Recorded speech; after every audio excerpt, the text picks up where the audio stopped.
New Super Luigi U is the add-on to New Super Mario Bros. U. It adds all new levels and a playable character to the existing map for only $20. The story starts up with Mario in the toilet after eating one of Peach's special cakes, when Bowser attacks the castle. He kidnaps the princess, big surprise there, and hurls Luigi and the Toads out of the castle. It's the same plot as the main game, only this time Mario isn't playable, and you can also play as Nabbit, but more on Nabbit later. There are 82 stages for you to explore. Okay, explore is a bit of a stretch on this one. Since they limit you to 100 seconds, you really don't have the time to check out every part of the level. It'll take multiple plays on a level for you to do that. The 100-second thing is the thing that I hated the most about this game. I personally would have been happy if the timer was completely gone, as I see no reason for it other than stopping you from taking your time in a level. The 100-second timer makes it so you have to rush through levels to make it, especially in the later levels. The levels themselves seem like they were made for a speedrun attitude, as the levels were very short. So when the game boasts 82 stages, you have to understand a lot of these stages will go by very quickly, at times too quickly. It'll be like,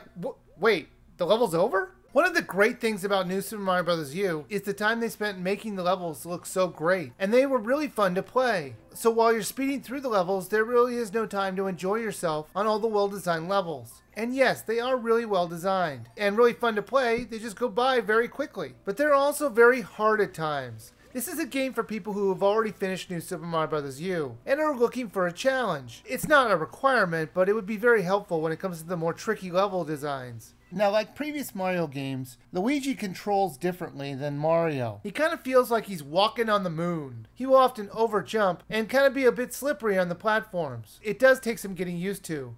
Now, to make things a bit easier, okay, that's a bit understating it. To make things as simple as walking across the room, you can play as Nabbit. Nabbit can ignore almost every trap with the exception of falling in pits and lava and other environmental hazards. So this is kind of like if you ever wanted to play a game without any real challenge, go ahead and play with Nabbit. But why you'd ever want to spend the money on more levels just to cheat yourself out of the challenge of playing them is beyond me. New Super Luigi U was interesting. It was nice that they added more levels for you to play. Level designs were just as clever as the main game, for the brief time that you actually got to play the levels. The downloadable content is currently at $20, and I do feel like that's too much for the content they give you. Yes, you get 82 more levels, but you're going to need to speedrun through them, so you're not going to get the time to explore them. So the question is, would I recommend this? Well, if you've beaten New Super Mario Bros. U, I say go ahead. Sure, it feels a bit overpriced, but if you don't have any other levels to play in the main game, it'll be fun to have something new to play.